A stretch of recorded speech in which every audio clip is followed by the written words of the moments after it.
अवघ्या 2 दिवसावरती आषाढी एकादशीचा कार्यक्रम जाहीर झालेला आहे. या ठिकाणी प्रति पंढरपूर म्हणून पिंपराडा शहरामध्ये या श्री विठ्ठल मंदिरा संस्थांच्या वतीने रथोत्सवाचे आयोजन करण्यात आलं आहे.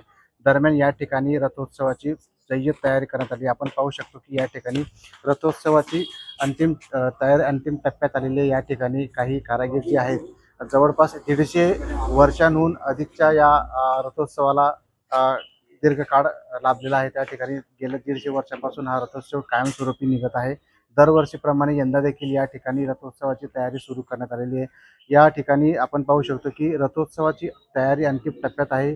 या ठिकाणी कामगार देखील रंगरंगोटी करताना पाहायला मिळत आहे. या ठिकाणी हा जो रथोत्सव आहे तो श्री विठ्ठल मंदिर संस्थांच्या वतीने दरवर्षीप्रमाणे यंदा देखील या ठिकाणी श्री आषाढी एकादशीच्या निमित्ताने या ठिकाणी निघणार आहे. त्यामुळे दरवर्षीप्रमाणे या ठिकाणी अनेक भाविक या रथोत्सवाच्या निमित्ताने एकत्र येतात आणि आनंदोत्सव या ठिकाणी साजरा केल्याचे पाहायला मिळतं. आपल्यासोबत आहेत काही संस्थांचे पदाधिकारी जे आपल्याला या संदर्भात अधिक माहिती सांगतील. आता काय सांगाल या रथोत्सवाच्या निमित्ताने आपली जी जय्यत तयार केलेली ती कशा प्रकारे केलेली आहे? नमस्कार, जय हरी, ते पांडुरंग हरी. सांगताना एक आनंद वाटतो की प्रति पंढरपूर म्हणून जी आमची ओळख आहे पिंपळा नगरीमध्ये, की जळगाव नगरीचा एक भाग पिंपळा परिसरामध्ये आषाढी एकादशीला पिंपळात पांडुरंगाचा रथोत्सव साजरा करण्यात येतो. आता ह्या वर्षी 151 वर्ष 51 वर्षानिमित्त प्रत्येक वेळेला आमच्यासमोर एक विजन असते की काहीतरी चांगली परंपरा जोपासावी आणि चांगला हे आपल्याला भाविकांना आपल्याला सेवा देता यावी या उद्देशाने हा रथोत्सवची थोडक्यात माहिती म्हणजे 151 वर्षापूर्वीचा इतिहास म्हटला तर माझे आजोबा तोताराम नथुशेठ वाणी यांची सुकन्या जानकाबाई हिच्या स्मरणार्थ हा विठ्ठल मंदिरास डोनेट केलेला हा रथ आहे. तो रथोत्सवाची सुरुवात ज्यावेळेलाही रथ ओढला जातो सुरुवातीला त्यावेळेला जानकाबाई की जय या जय घोषाने तो रथ ओढला जातो.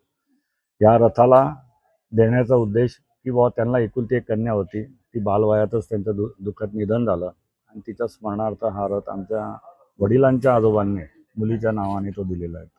आणि आनंद वाटतो की त्या संस्थेचे अध्यक्ष आमचे मोहनदास पुरुषोत्तम वाणी हे गेल्या 30 वर्षापासून आपल्या विठ्ठल मंदिर संस्थांचे अध्यक्ष आहे. या सर्व करत असताना नवीन रथ त्यांच्या काळात झाला आणि गावकऱ्यांची साथ, कॉर्पोरेशनची साथ आणि स्थानिक नगरसेवकांची साथ आम्हाला भरपूर मिळत असते. या रथोत्सवामध्ये आम्हाला सहभागी होण्याचा आनंद गेल्या 20-25 वर्षापासून मी जसं मला माहिती झालं त्यावेळेपासून मी इन्व्हॉल्व व्हायला लागलो आणि खऱ्या अर्थाने ही जबाबदारी कशी घ्यायची आणि रथोत्सवामध्ये सहभागी होताना आपल्याला काय काय जबाबदारी पार पाडता येईल याचा सहवास आमच्या गेल्या 25-30 वर्षापासून माझ्यासोबत आहेत. आज मी समिती प्रमुख या नावाने काम करत आहेत तिथं रथोत्सव समितीचं.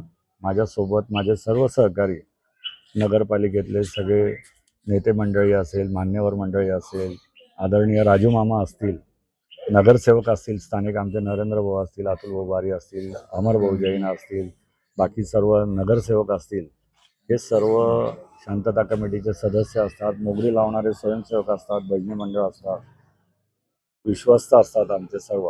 या सर्वांच्या सहकार्याने हा उत्सव साजरा करण्यात येतो.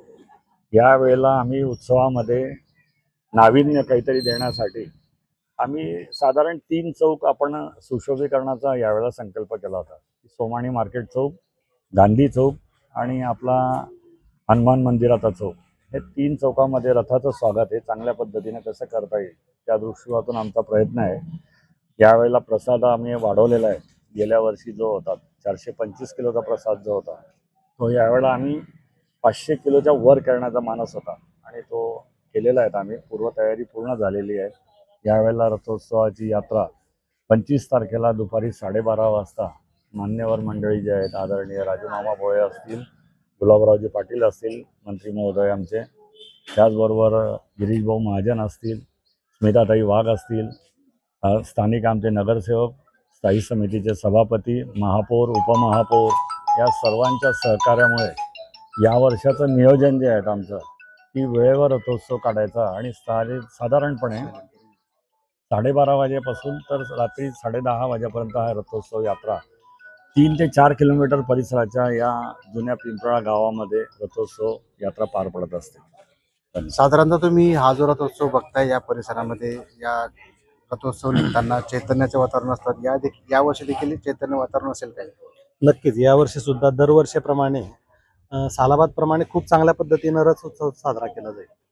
तसेच पूर्ण ग्रामस्थ मंडळी जे मोगरी लावणारे असतात, त्याच्यानंतर भजनी मंडळ, पूर्ण प्रशासन हे पूर्ण याच्यात महत्त्वपूर्ण भूमिका पार पाडतं. तसेच पूर्ण ग्रामस्थ मंडळी इथे एक खूप चांगल्या पद्धतीनं रथोत्सव चांगला साजरा करतात.